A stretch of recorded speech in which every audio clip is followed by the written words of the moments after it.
ngày hôm nay ta cùng hợp hát nơi đây, mọi người bên nhau ta hát mừng sinh nhật.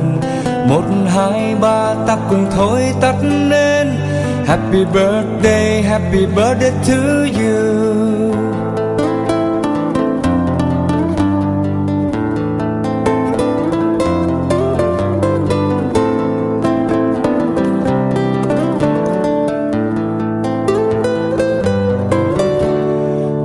This day all together we'll be, and we'll all sing for your birthday. 1, 2, 3 we'll blow out the candles. Happy birthday to you. Happy birthday to you. Happy birthday